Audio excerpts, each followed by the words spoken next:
Good morning, my dear friends. Have an excellent Monday. May we all have a blessed week. Well, then,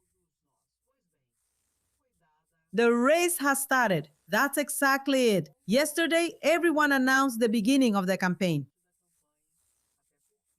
because candidate registration only closed on the 15th at 7 p.m. After that, on the 16th, yesterday,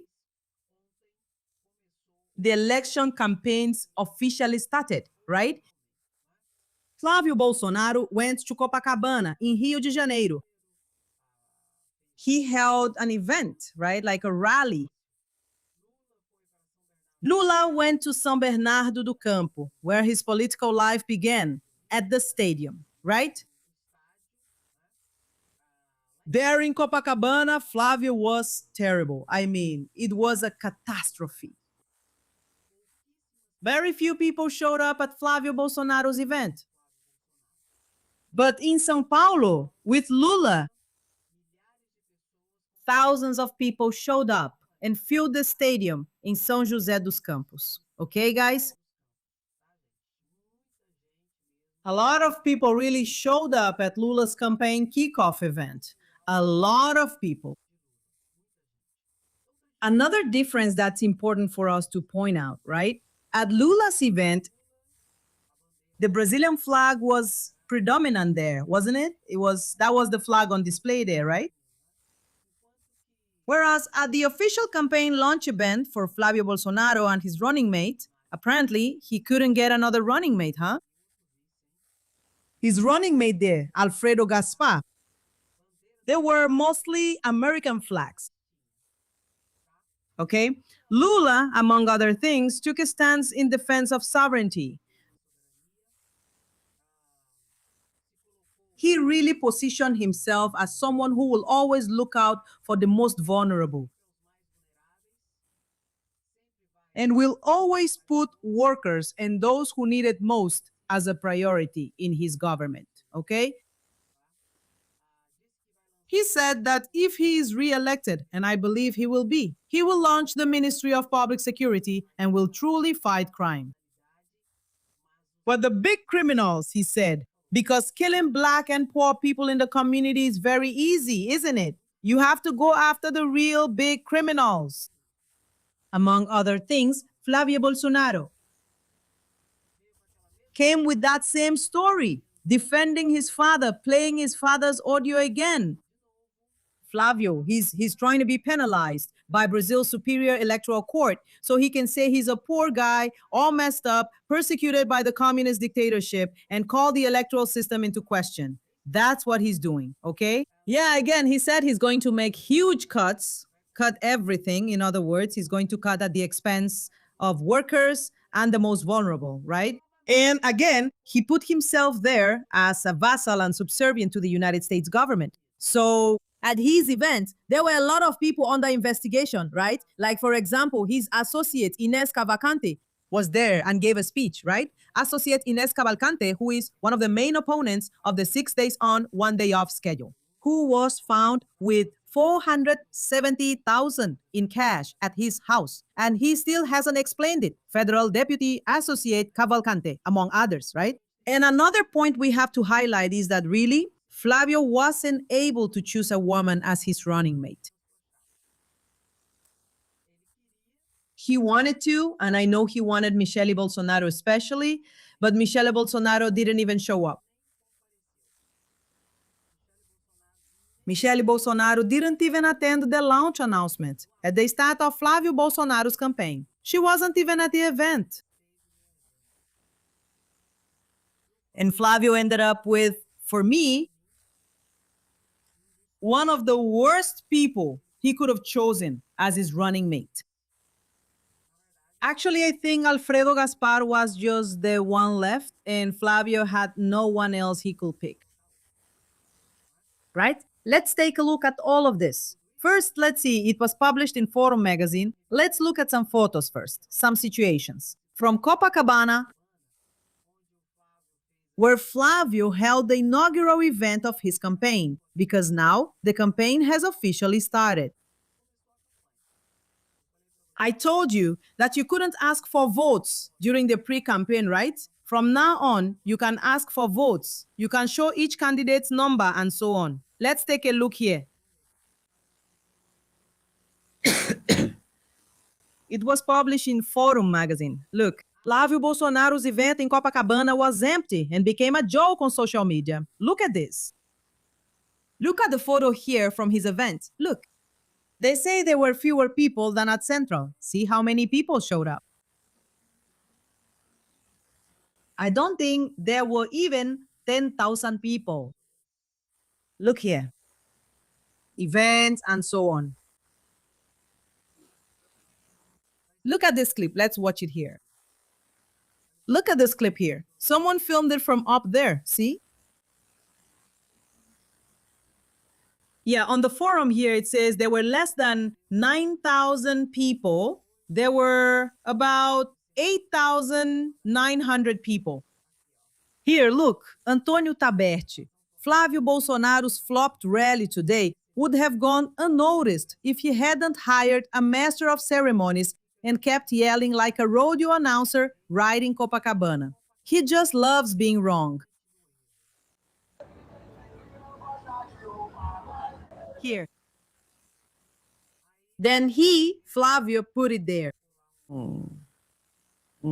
I don't even know what I can tell you about that, guys. Narrator, I don't know. The guy who kept yelling all the time, you know? It was really annoying, just to make it look like some kind of spectacle, you know? Look at this other photo. Actually, it's a video from people who lived there and recorded it and posted it on social media. The public didn't show up to Flávio Bolsonaro's first event, and it flopped in the South Zone of Rio de Janeiro. Notícias Paralelas published it. So, like Gusso reports, the launch flopped. Wait, let me see. I don't have X, so they don't let me show it like this.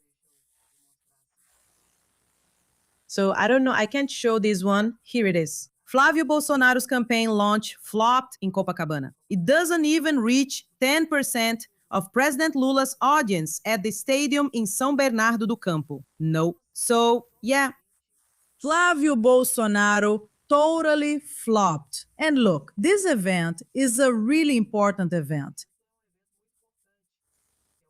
which is the kickoff event, right, of that person's official campaign as a candidate.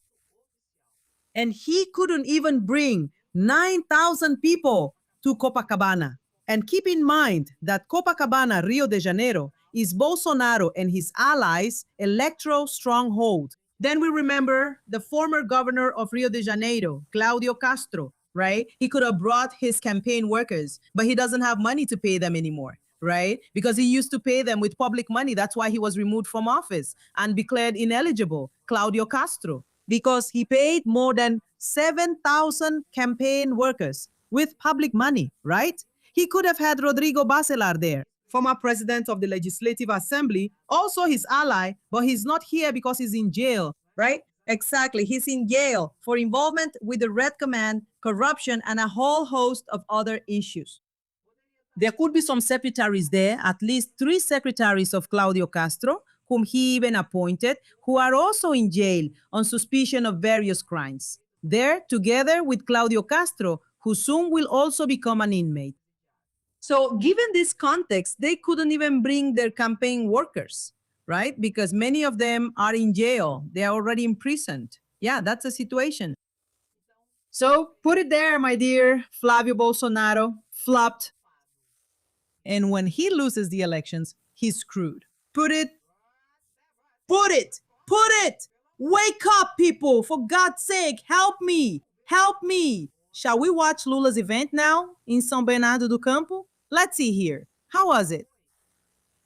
And let's listen to Lula's speech and comment on a few things. And I want you to notice there were a lot of people. The event was really beautiful, right? Above all, right? In defense of our sovereignty. Diametrically opposed to the bootlicking of Flávio Bolsonaro, who once again at the event in Copacabana acted subservient to Donald Tranqueira. Bootlicker. Let's watch it together. I always say that I will never die of a heart attack brought on by excitement, because I am a Corinthians fan. And since I've already suffered a lot supporting Corinthians, I want to say that what I'm feeling today is unlike anything else. It's an emotion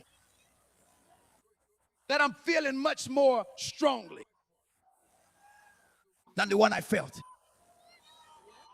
in 1979, right here in this stadium, where we didn't have a nice stage like this one. I don't know if you noticed that photo where I'm standing on the table. That's a bar table, which was borrowed, because when we got here, there were thousands of people and there wasn't even a stage. There wasn't even a microphone or a megaphone. I had to speak to you, and each person will repeat what I said until it reached the end. I don't know what line reached the end. The concrete fact is that the strike was a success. And I want to tell you that I'm wearing a hat. First, because I like hats. But today is because I had radiotherapy on my head to treat skin cancer. And I can't expose my head to the sun. But I want to tell you that I'm going to use my health as an example and take my hat off to all of you.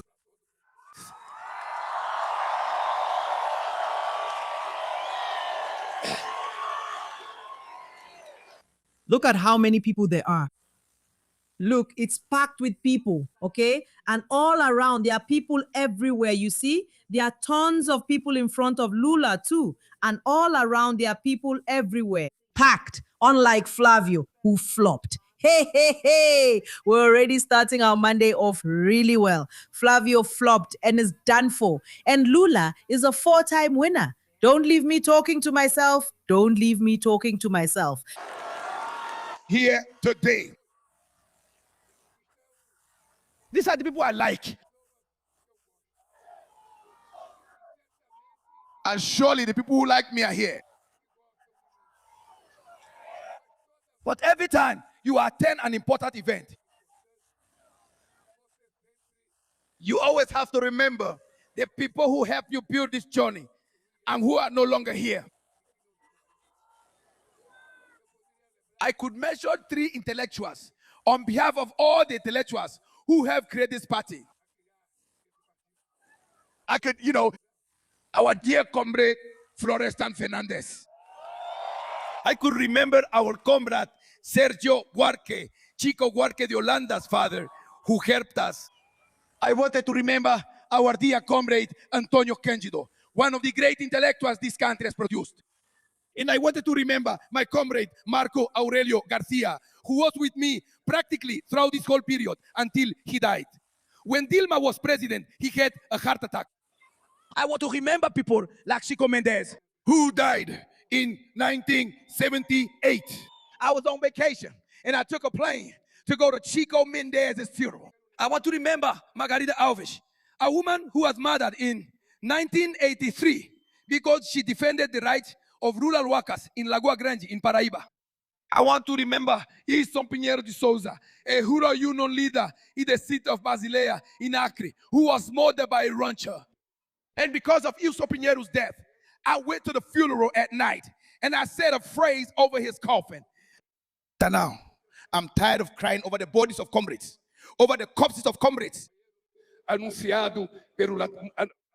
murdered by the large landowners. And I said, the reckoning is coming. We don't want to cry anymore. The next day, the workers killed a farmer who was suspected of having killed a union leader.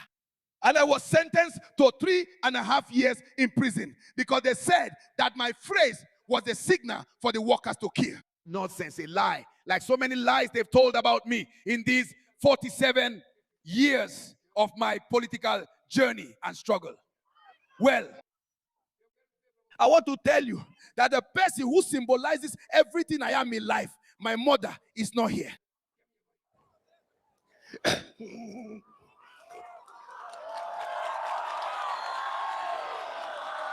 My mother died in 1980. I was in jail because of the 41-day strike. And those comrades from the union who came to embrace me, they were all with me. I was in jail. My mother didn't know I was in jail because we didn't want to tell her that the Puma was the chief of the federal police. Every week, he would let me out after 10:30 at night. I'll go to Paulicea in San Bernardo to visit my mother and then return to jail. And when she died, he allowed me to come to my mother's funeral. You see the difference. During the time of the military dictatorship, the police chief allowed me to leave jail to attend my mother's funeral. Now, under the democratic regime, a judge, a minister whom I appointed, did not allow me to leave jail to attend my brother Vava's funeral. As a demonstration that people are not measured by the times they live in.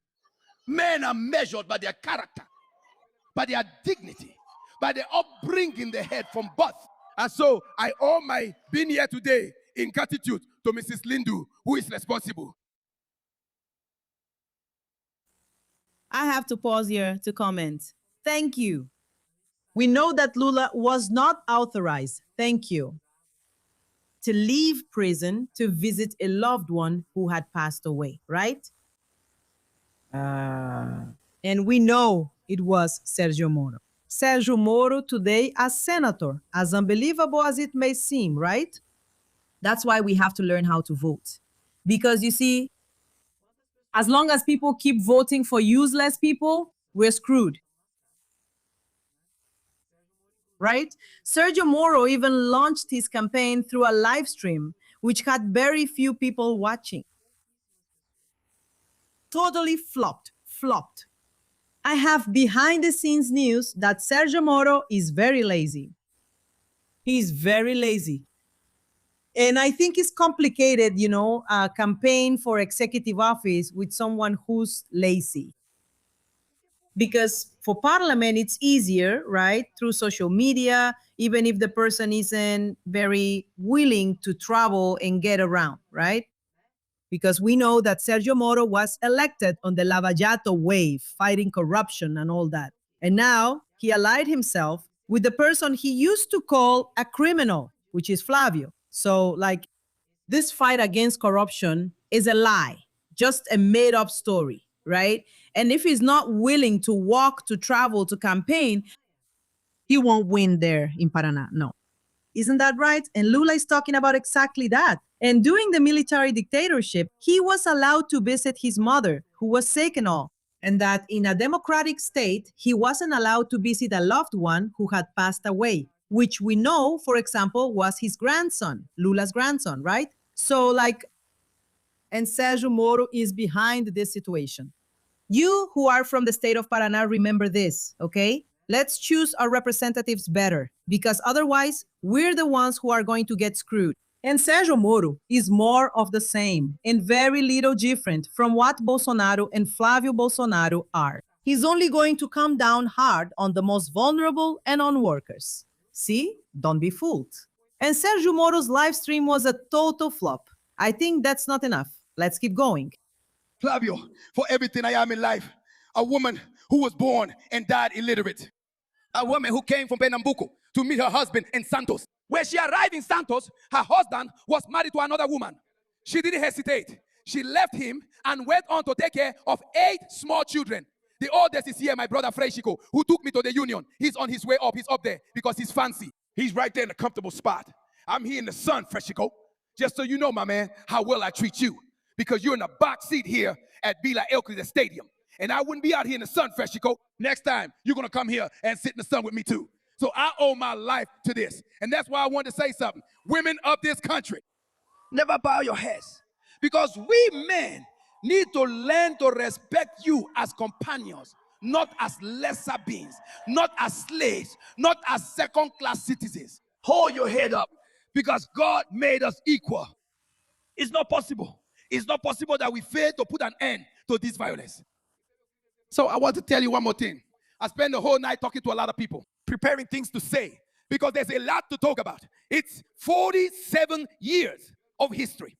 And if I were to tell it all here, we'd only finish when the elections are over. So I can't tell everything. But I wanted to say one thing, which is the absolute truth that I have in my heart. I am very grateful. Very grateful, because God has always been very generous with me. God made you, and you made Lula who he is. So thank you, workers of this country, who one day realize that someone like you is capable of doing more for you than someone different from you. You believe that intelligence isn't about how many diplomas you have. The number of diplomas shows the knowledge you have. But intelligence is about knowing how to use that knowledge for whose benefit and for whom you use that knowledge. So thank you very much to each man, to each woman from every state in the country, from Oyapock to Chui, from Natal to Acre.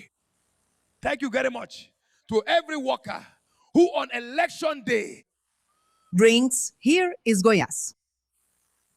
We are with Lula. Where are you from? Type it in. Type it in. I am Lula.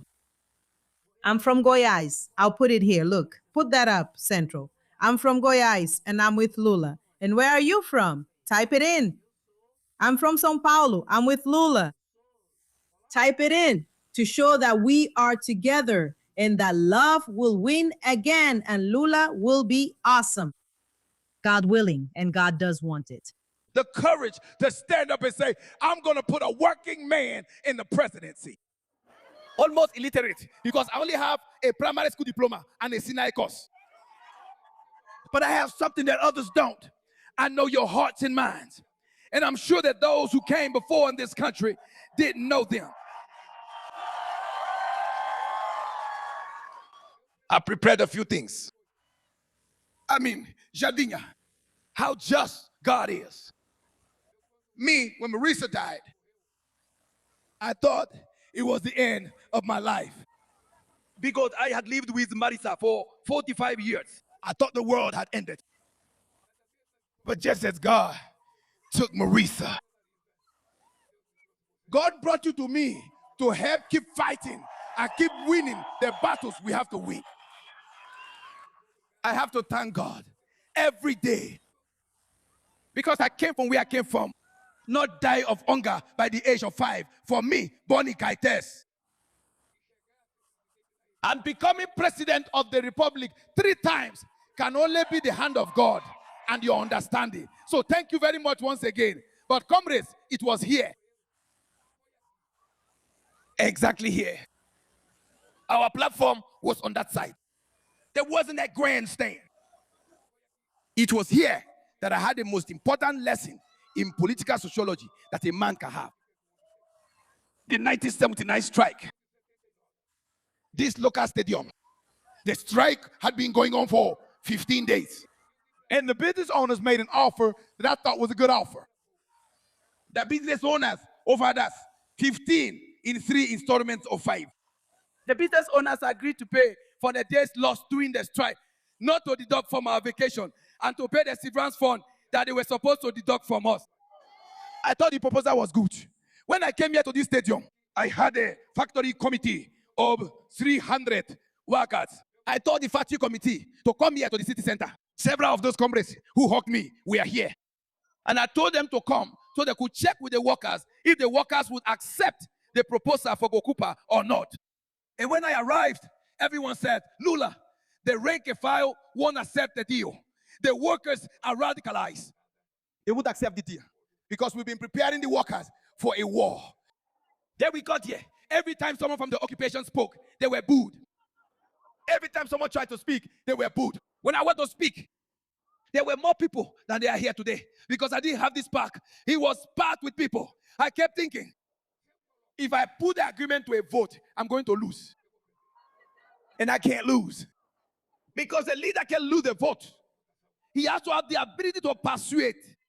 So instead of putting the equipment to a vote, I proposed a vote of confidence in me. I said to the workers, whoever trusts me, I wanted you to raise your hand. We're going to get back to work, and I'll keep negotiating.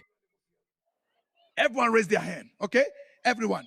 Repeat this gesture so Stuka can take a nice picture. Raise your hand. Raise your hand. You may. The funniest thing I've learned in life. What is a relationship of trust? The workers unanimously approved my proposal to go back to work and for me to keep negotiating. But all the workers left here really mad at me, thinking I had betrayed them. All of them. No exception. All of them.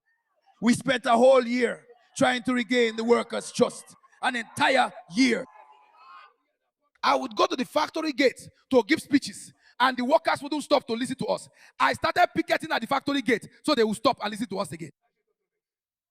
In February of the following year, we regained the workers' trust and organized the famous 41-day strike.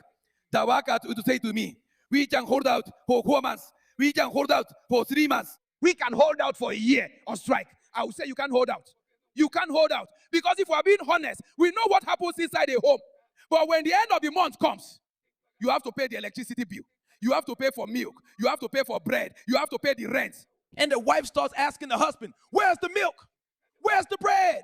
Where's the rent money? And you start going back to work. I knew that's how it was. But since people said they can hold out until death, I said, then you will hold out. I said, I'm not stopping this strike. On April 17th, they arrested me. I spent 31 days in jail. And the strike started to end because the business owners began sending letters to the workers saying they will fire them for cause, for job abandonment. Then the workers started to vote. What happened?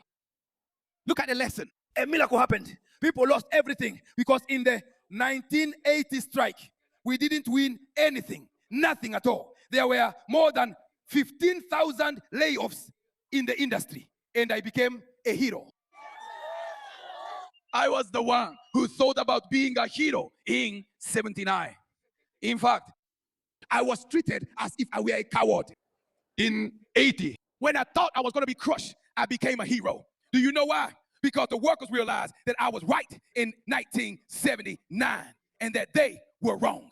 And they learned the lesson in 1980. And I want to thank you again because you did the right thing by going back to work, because you have to take care of your families. Good evening, comrades. That was the most important political lesson I've had in my life.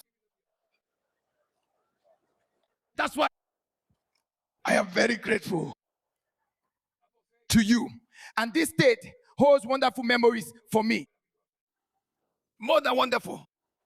For me, what I experienced here is unforgettable. But we are here too because of the struggles. Do you know what we thought about founding?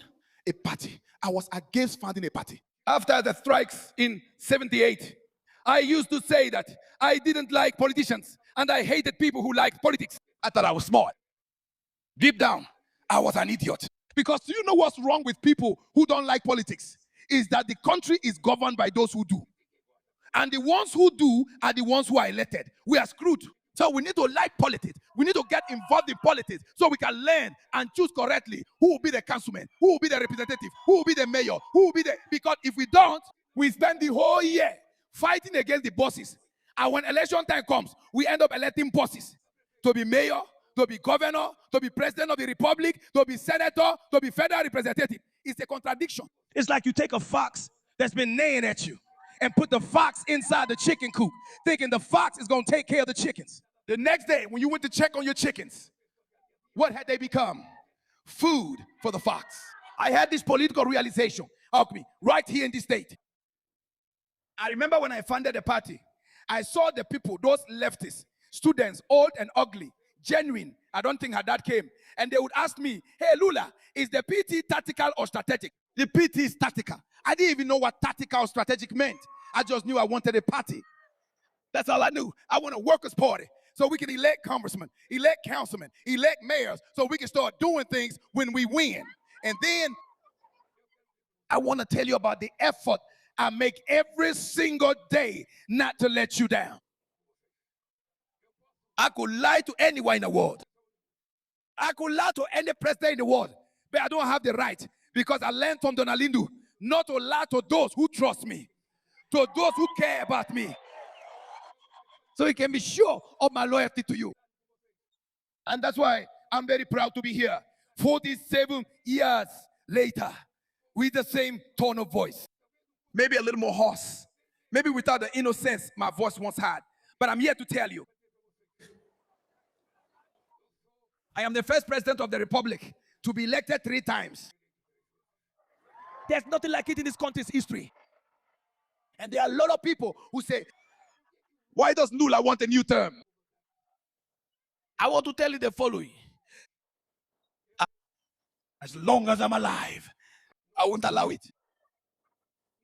I won't allow us to stop fighting and let the right wing win. A right wing that used to laugh at children die from lack of medicine. A right wing that is responsible for the death of 400,000 people from COVID because of their irresponsibility in not having vaccines. What kind of future do these people expect for the Brazilian people? If you laugh at elderly people dying of asphyxiation due to lack of oxygen, what kind of future do you want for the Brazilian people if you don't invest in education? What kind of future do you want for the Brazilian people if you don't invest in healthcare? What kind of future do you want for the Brazilian people if you don't invest in housing? What kind of future do you want if you don't invest in jobs? Why they created 2 million jobs during their term? We created 10 million and 100,000 formal jobs in the last 3.5 years. That's thinking about the future. When I decided to create the Life for All program, I was thinking about the future of the Brazilian people. Because those who live by candlelight or oil lamp, like I did, know that the future is bringing electricity into people's homes. And people need to know, we brought 17 million people who lived in the darkness of the 17th century into the future. And we brought electric light into people's homes. So children could learn to eat and see their siblings' faces and see what they were chewing. When I decided to carry out this San Francisco River water transfer, I was thinking about the future of a people who, for 350 years, died of thirst. I came down to the south because all I saw was chickens dying, goats dying, their little cows dying. And many people were forced to come here, just like I did, on a Pau de Arara truck, so they wouldn't die of hunger and thirst. Well, when we thought about doing the transposition, I was trying to fulfill the dream of the emperor, Dom Pedro II, who thought about doing the transposition in 1846, and they didn't let him do it. And I said, it's Bernardo, the Pernambucano from Garamus, who will do the work that the emperor couldn't do. Yes, he's a son of the Northeast, who knows what it's like to fetch water from the well, who knows what it's like to fetch water mixed with animal waste, with snails, with goat droppings, with cow manure, with animal urine, to take home to drink. That's someone from the Northeast who knows the value of bringing water to 12.5 million people.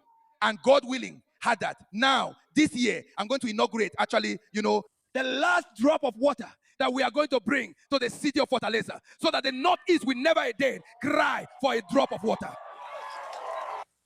Guys, it's really interesting, isn't it? I made a point of including it, and we're going to watch Lula's speech until the end, because I challenge you. If you haven't seen even a snippet from Flávio's event, watch it. After watching this one, I want you to watch Flávio's. Man, it's so different. Lula, he has 47 years of struggle and history. Lula has already done so much for Brazil, so many projects, so many, benefits for Brazil that he could spend days here talking. Flávio Bolsonaro, at his event, he has nothing to say except for conspiracy theories. Us against him. Because we're going to take down the PT, communism, the left. Because other than that, what? What else? He didn't say anything about what he's done in his life as a politician. Then you might say, no, Andre, but the guy has never been president. He was a state representative in Rio de Janeiro for 16 years. Tell me one thing that Flávio managed to get approved that was good for the people of Rio de Janeiro. Just one. In 16 years as a state representative. Nothing. And now he will complete on December 31st. Now that his term as senator is ending, he will complete 8 years in the Senate. He was never able to approve or do anything good for the Brazilian people. In fact, I have to point out, He is against ending the 6-day work schedule. He tried to lobby against the income tax exemption for workers who earn up to 5,000 reais. Then, when he saw there was no way out, he gave in. He is one of the fiercest advocates for the approval of the constitutional amendment for the privatization of the beaches. After people strongly opposed it, it was put on hold and archived. Soon, if he wins, he will bring it back and privatize the beaches in Brazil. So he has nothing to show for himself.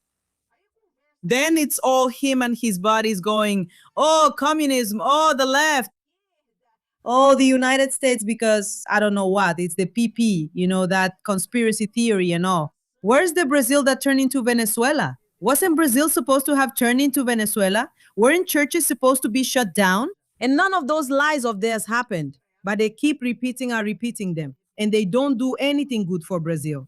Then they're full of catchphrases, right? God, country, family, and freedom. A good criminal is a dead criminal, and they themselves are the criminals. Lula isn't like that. Lula, if he wanted to, he could spend the whole day talking about his struggle, about how many times he paid a high price for fighting for the workers and the most vulnerable. It's a difference that's actually shocking. And what scares me the most is Flavio still being in second place. How is that possible? And I'll tell you something, I'll be very honest with you. Brazil isn't doing better only because a lot of people vote for criminals. And unfortunately, we're going to see history repeat itself, especially when it comes to representatives and senators who will be elected and re-elected and who have never managed to do anything good for absolutely no one except for the barons and the elite who support the criminals, like Daniel Vorcaro, for example. So, the difference is glaring. And I'm saying this regardless of whether you're right wing, left wing, or centrist. It's glaring. It's shocking. And there are a lot of people who can't see that because they got caught up in the foolishness. Oh, communism. Oh, leftism. Oh, they're going to take your apartment. Oh, the baby bottle with a penis. Oh, the gay kid, blah, blah, blah. All that nonsense. Free yourself from that. Let's make Lula a 4-time winner, folks. There's no one better. That's thinking about the future. I keep wondering, do these people think about the future? I'll tell you guys, Brazil has a little over 300 colleges spread throughout the entire country. In 500 years, they built 136 or 170. Dilma and I, in just 16 years, built 200. In 16 years, we did more than they did in 500 years of universities in this country. That is thinking about the future. That is thinking about the future. Because the future means investing in education. The future means preparing our youth. And that's why I'm thinking ahead. And I'm thinking a lot about getting ready. Because there will be more. Haddad won't have any more education meetings because he's going to be the governor of Sao Paulo. So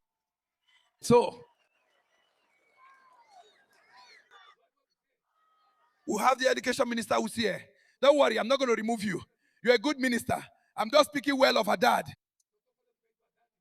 Because Haddad was the best minister of education this country has ever had.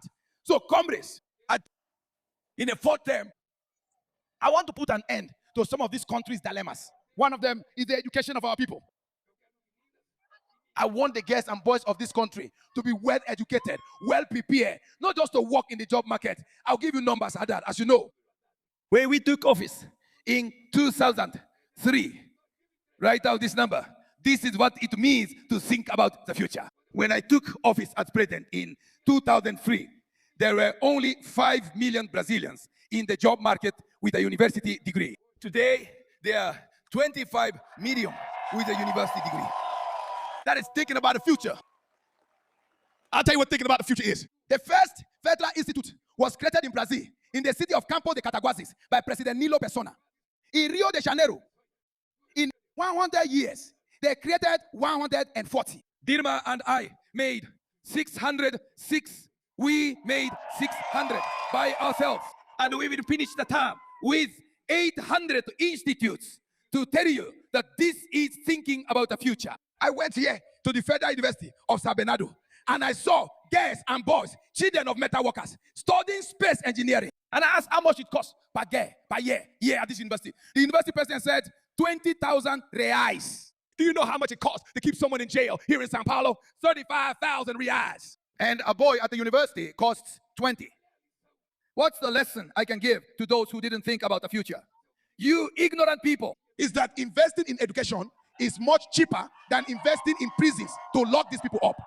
So we have to prevent them from becoming criminals by giving opportunities when they are children and teenagers, so that we can create another country, a more civilized country. When I was president, I had Nacio Tomas Matus as Minister of Justice. We destroyed and collected almost 500,000 weapons from the people. The people turned in more than 500,000 weapons. Do you know what they did? They distributed, sold more than 1 million weapons. And they sold, Alckmin, 1 billion bullets. These people talk about security. Who ended up with that 1 billion bullets, Alckmin? Was it the homeowner, or is it organized crime that under the guise of goodwill went to buy revolvers, pistols, rifles to keep killing people and strengthening organized crime? While they took, during that term, 1 billion reais from organized crime, we managed to seize 35 billion reais from organized crime, because it's by taking their money that we are going to put an end to the sophisticated crime industry. It's easy to kill the criminal in a favela, but the guy who gives the orders is in a penthouse apartment. The guy in charge is living in a gated community. And we need to put an end to this so we can put an end to the mess. And we're going to work hard. We're going to work hard. If the public security constitutional amendment is approved, which our Colombo sent to the committee yesterday, if the public security constitutional amendment is approved, I will create the Ministry of Public Security to share responsibility with states and municipalities, so we can free the people from the poorest neighborhoods. There are gangs that control the neighborhoods. There are gangs that make people's lives miserable. And we are going to free the people by arresting everyone who thinks they own a favela or a poor neighborhood. That's why I want to create the Ministry of Public Security. But first I have to change the Constitution. But that's not all, folks. Thinking about the future of this country means thinking about food in schools, so we can make life easier, not only for the students, but also for the mothers and fathers who can work knowing that their child is studying, that they're learning art, that they're learning dance, that they're learning music, that they're learning important things, especially when it comes to environmental issues. And above all, when it comes to treating women with respect. Because he has to start learning from childhood that men are not better than women. He has to learn that we are equal. And by the way, right, we're comparing it with Flavio's, right? Basically, the proposal Flavio put forward there, since he had nothing to show, right? Because Flavio has never done anything good for anyone, never managed to get anything approved in 24 years of political life. Nothing. Lula, if he were to list everything he's already done here, the event wouldn't fit within 24 hours. Flavio basically said he's going to make big budget cuts. Lula is saying he's going to create the Ministry of Public Security, and so on. A series of things, more universities, federal institutes. And Flavio basically said he's going to make big cuts. He's going to cut. But Andre, why does he say that? Because he's trying to get support from Faria Lima. He's trying to get support from the market and the elite. When he says he's going to cut from retirees, pensioners, and wage earners. That's what he's going to do. From LOAS, Bolsa Família, Minha Casa, Minha Vida, and all those social programs that Lula approved. He's going to make those cuts on the backs of the poorest, the vulnerable, and workers. And he says that to see if he can get support from the elite and the market in Brazil. That's why Flávio says it. And Lula already says he's going to do more and more, especially to give opportunities to the most vulnerable people, to provide training, education, job opportunities, right? And really try to change this view of incarceration in Brazil. If we're going to incarcerate, let's imprison.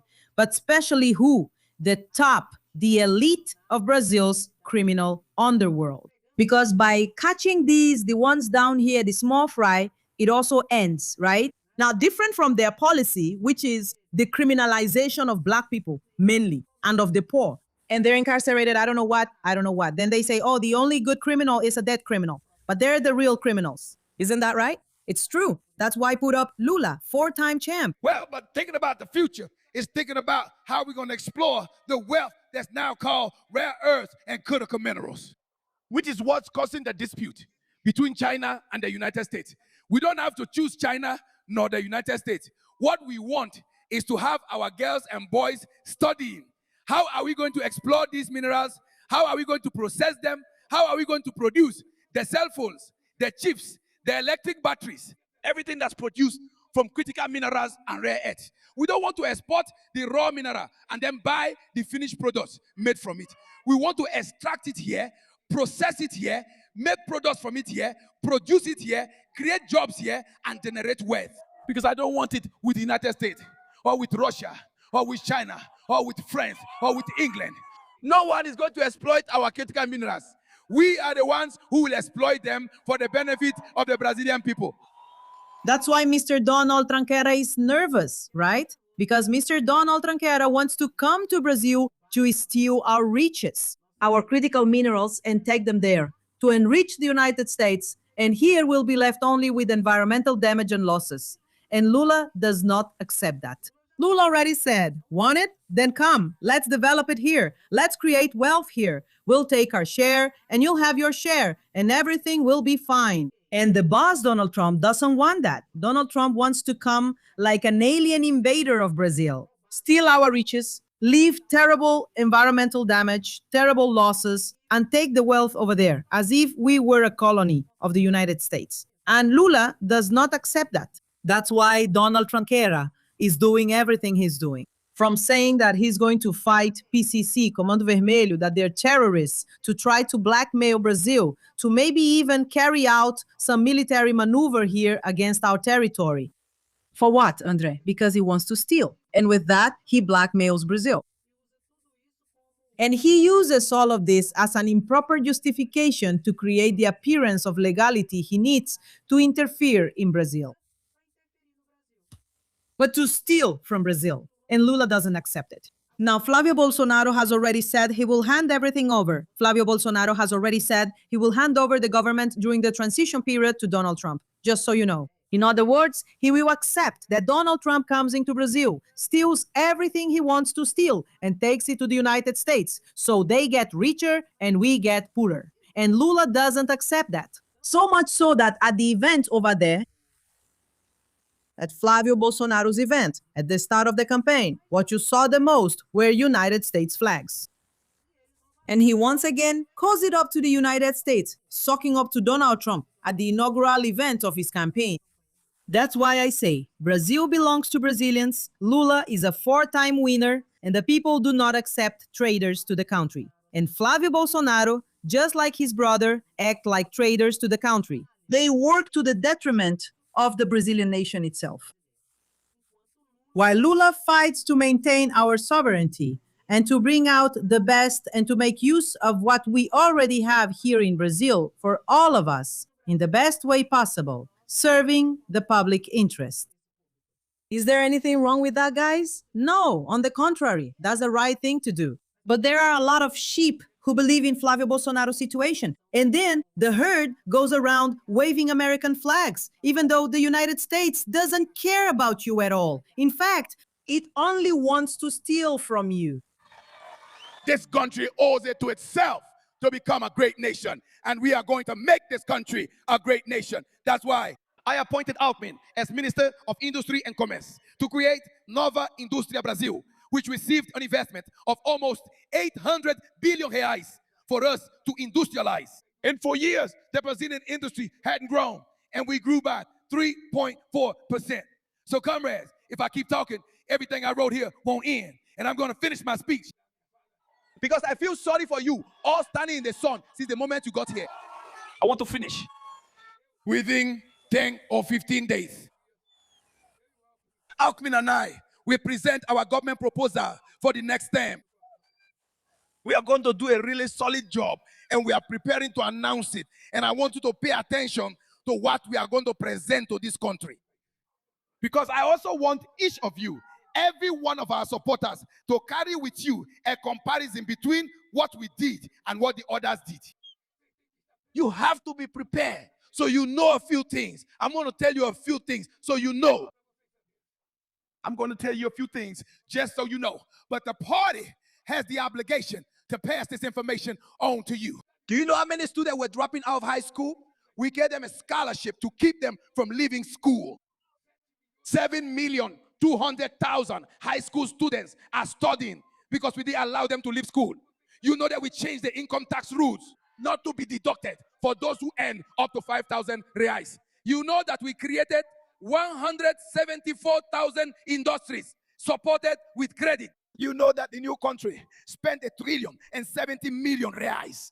Just a few things for you to notice the difference you receive. Their inflation was 6.2. Ours was 4.5.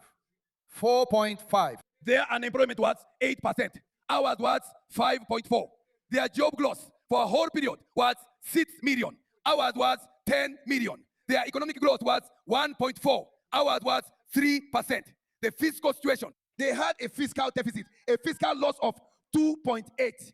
And we reached 0.5%. So I want you to have numbers to compare. Who settled more indigenous lands? Who settled more who are workers? Who created more jobs? Who gave more salary increases? So we can say to them, have some shame. Stop lying.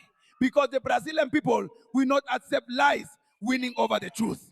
That's why my comrades, they've already said to me, oh my love, where you are speaking, where you notice that people are standing up and there's a clear in the middle, the people are letting you know, stop talking because I want to have lunch. And I know you're hungry, and I'm still going to have lunch in Brasilia. Guys, don't forget to vote for Haddad for governor. Don't forget that we have 2 votes for the Senate. We have 2 votes for the Senate. Whoever votes for Marina votes for Simone. Whoever votes for Simone votes for Marina. Whoever votes for Simone, Marina, and her dad votes for Lula for president of the republic. And whoever votes for her dad, for Lula, for Simone, and for Marina, votes for the federal deputies and the federal deputy from our team, because we need to win the elections. We need to elect a majority in the National Congress so that we can do everything we need to do in this country. Comrades, a heartfelt hug. A heartfelt hug. A hug, and may God bless each and every one of you. And on to victory on October 4th, God willing. A hug, everyone. God wants it. If God wills it and God wants it, it will be 13. It will be 13 from top to bottom. And Lula will be a 4-time winner. And as I made a point to show, it's incomparable. Lula's speech is incomparable, and everything he has already done and everything else. His whole 47-year history of struggle can't be compared to the nonsense, the lies, and the empty catchphrases that lead nowhere. And Flávio has nothing to show. And it's not just him, that whole herd that was there with him, the deputies, the senators. Michelle didn't even go. No one has anything to show. It's just conspiracy theories. It's just communism. Oh, Trump, scaredy cat. It's incredible. That's why I say, and I'll repeat it, Lula is a 4-time winner, and I believe it'll happen in the first round. Especially because things are just starting to heat up. It's going to get even more intense, and a lot will come to light. Notably about Flávio Bolsonaro's schemes. It just started, and it's already putting Lula on track for a 4th win. I'll be back soon at 12:30. Hit the like button, share, because it's really important, okay? Thank you so much. Bye-bye.